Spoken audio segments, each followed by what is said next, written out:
ये बात थोड़ी भयावह या आपको डरावनी लग सकती है, लेकिन इसके बारे में सोचना भी जरूरी है कि अगर इस मिडिल ईस्ट के युद्ध में सिर्फ एक न्यूक्लियर बम गिर जाए तो क्या होगा? लाखों लोग पल भर में जलकर राख हो जाएंगे। रेडियो एक्टिव फॉलआउट से पूरा इलाका सदियों तक जहरीला हो जाएगा। या फिर एक ग्लोबल न्यूक्लियर विंटर आएगा जिसमें लोग भुखमरी के कारण मर जाएंगे। आज दुनिया एक नाजुक सीज फायर पर खड़ी है, अमेरिका, इजराइल और ईरान के बीच। लेकिन अगर यह स्थिति बिगड़ गई और किसी ने न्यूक्लियर बटन दबा दिया तो यह सिर्फ मिडिल ईस्ट का नहीं, पूरी इंसानियत का अंत हो सकता है। आज की वीडियो में हम आपको विस्तार से समझाएंगे। पहला, कौन कौन से देशों के पास न्यूक्लियर बम है और किसके पास नहीं। दूसरा, अगर इसका इस्तेमाल हुआ तो कैसी तबाही होगी। तीसरा, और सबसे बड़ी बात, कोई भी ऐसा क्यों नहीं करना चाहेगा। चलिए शुरू करते हैं। नमस्कार दोस्तों, welcome back to the channel. जैसा कि आप जानते हैं, फरवरी 2026 से अमेरिका और इजराइल ने ईरान पर स्ट्राइक शुरू की थी।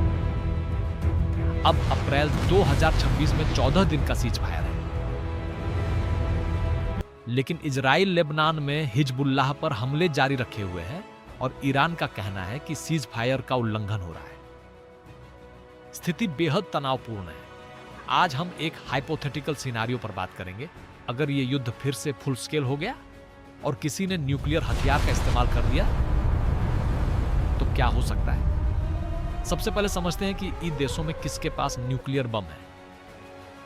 अमेरिका, दुनिया का सबसे शक्तिशाली न्यूक्लियर आर्सेनल, लगभग 5177 न्यूक्लियर वॉरहेड्स, जिनमें से करीब 3700 एक्टिव हैं। इसके पास न्यूक्लियर ट्रायड है, मिसाइल, सबमरीन और बॉम्बर्स, मतलब ये कभी भी न्यूक्लियर हमला कर सकता है। इजराइल, लगभग 90 न्यूक्लियर वॉरहेड्स, कुछ एक्सपर्ट्स 80 से 400 तक मानते हैं। ये कभी आधिकारिक तौर पर स्वीकार नहीं करता।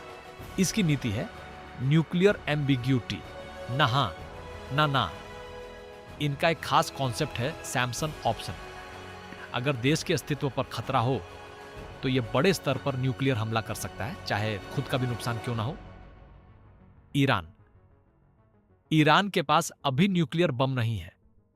इसका न्यूक्लियर प्रोग्राम है, लेकिन हालिया हमलों में इसकी सुविधाओं को काफी नुकसान हुआ है। एक्सपर्ट्स के अनुसार इसे असली हथियार बनाने में अभी समय लगेगा।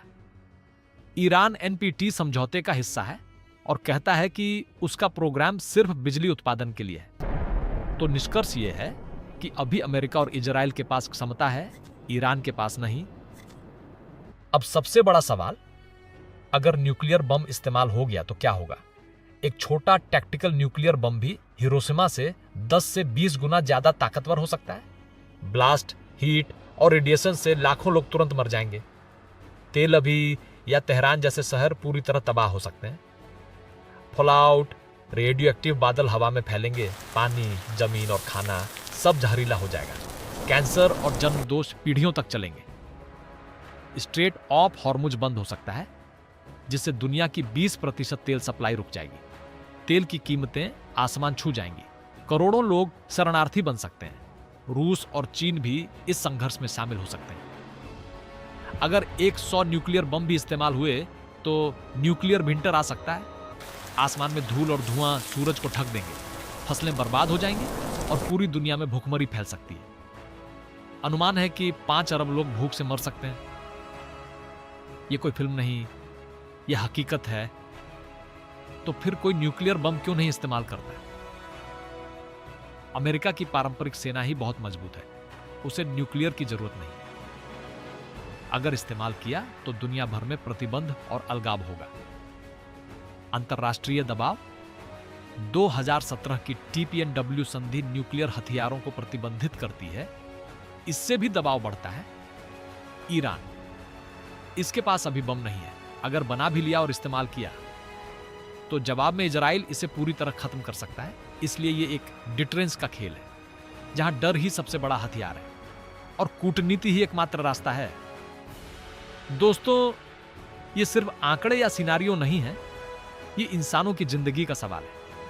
न्यूक्लियर युद्ध में किसी की जीत नहीं होगी, सिर्फ हार और तबाही होगी। आज जरूरत है मजबूत कूटनीति की, बातचीत की और न्यूक्लियर हथियारों के नियंत्रण की।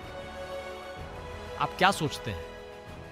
क्या इस संघर्ष में न्यूक्लियर खतरा सच में मौजूद है? कमेंट में जरूर बताएं। अगर वीडियो पसंद आई हो तो लाइक करें, शेयर करें और चैनल को सब्सक्राइब करें बेल आइकन के साथ। ऐसे ही महत्वपूर्ण विश्लेषण के लिए जुड़े रहें। शांति बनाए रखें, सुरक्षित रहें। मिलते हैं अगली वीडियो में। जय हिंद, टेक केयर।